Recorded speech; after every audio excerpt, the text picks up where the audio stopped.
Bonjour à tous. Tout d'abord, bienvenue dans cette vidéo consacrée au module de biostatistique informatique. Je suis Dr Hamdi Halima, enseignante-chercheur et maître assistante B à l'Université de la Guadeloupe. Pour commencer, ce module s'adresse aux étudiants de première année en médecine et médecine dentaire. En effet, il a pour objectif de fournir les bases nécessaires pour analyser et interpréter des données médicales.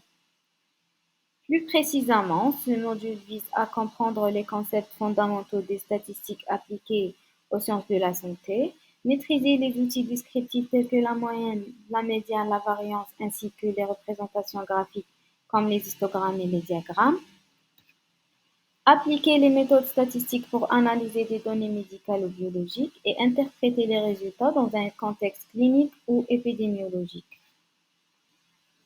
Présentation du premier chapitre. Dans cette vidéo, nous allons nous concentrer sur le premier chapitre, intitulé Vocabulaire, définition et représentation graphique.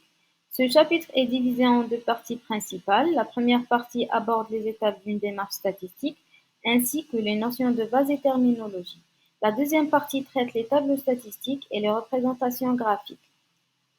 Passons maintenant aux détails de ces deux parties. Partie 1. Démarche générale en statistique. Une démarche statistique complète se déroule en trois étapes clés. Identification du problème. Premièrement, il s'agit de définir clairement la question de recherche ou l'hypothèse à tester. Par exemple, si nous étudions l'efficacité d'un traitement X sur la pression artérielle, la question pourrait être: le médicament X réduit-il significativement la pression artérielle? Ensuite, nous formulons une hypothèse. Le groupe sous médicament X aurait une pression artérielle plus basse que le groupe sous médicament Y. Deuxième étape est le recueil de données. Deuxièmement, nous collectons les données d'une manière systématique. Dans notre exemple, nous pourrions mesurer la pression artérielle de 100 patients prenant le médicament X et 100 autres patients prenant le médicament Y, avant et après le traitement. Analyse et interprétation de données. Enfin, nous analysons les données pour tester notre hypothèse. Par exemple, si les résultats montrent que le médicament X réduit effectivement la pression artérielle, nous concluons qu'il est efficace. Cependant, il pourrait être nécessaire de tester sur un échantillon plus large pour confirmer ces résultats. En conclusion, ces trois étapes sont essentielles pour mener à bien une étude statistique. Notions de base et terminologie.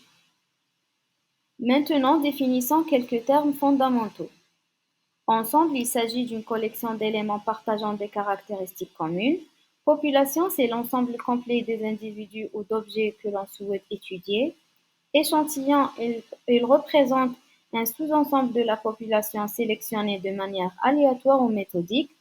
Individu, c'est une unité distincte appartenant à la population ou bien à l'échantillon. Prenons un exemple concret.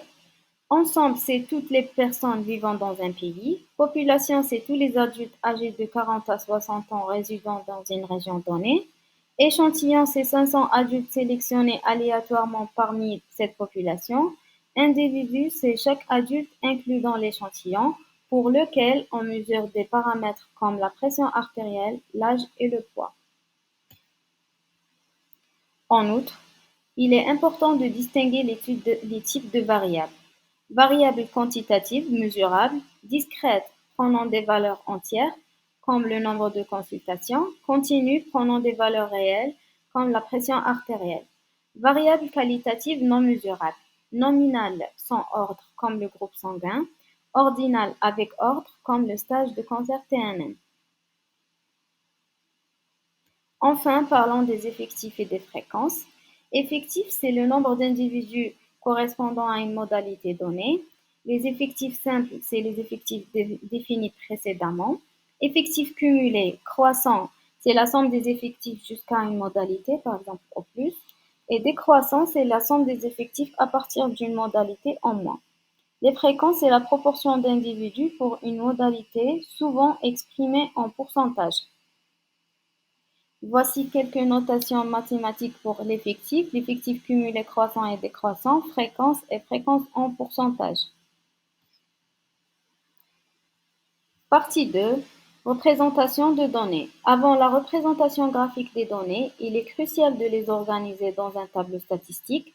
Un tableau complet généralement comprend les valeurs observées, les effectifs cumulés croissants et décroissants, les fréquences et les fréquences cumulées. Pour les variables continues, il est peut-être nécessaire de déterminer le nombre de classes à l'aide de règles comme celle de Sturgeon-Liouville. Passons maintenant aux représentations graphiques. Pour un caractère qualitatif, un diagramme circulaire ou camembert idéal pour montrer les proportions, un diagramme en barre utile pour comparer les modalités. Pour les caractères quantitatifs discrets, un diagramme en bâton pour présenter les effectifs ou les fréquences, une courbe en escalier pour les effectifs ou les fréquences cumulées. Pour les caractères quantitatifs continus, un histogramme pour les effectifs ou les fréquences, une courbe cumulative pour les effectifs ou les fréquences cumulées. Par exemple, pour présenter la pression artérielle qui est une variable continue, on utilise des diagrammes pour visualiser la distribution et on trace une courbe cumulative pour voir l'évolution des effectifs cumulés. En conclusion, pour résumer ce chapitre nous a introduit aux concepts fondamentaux des biostatistiques, aux étapes clés d'une démarche statistique et aux méthodes de représentation des données. Ces outils sont indispensables pour analyser et interpréter des données médicales de manière rigoureuse. Merci pour votre attention.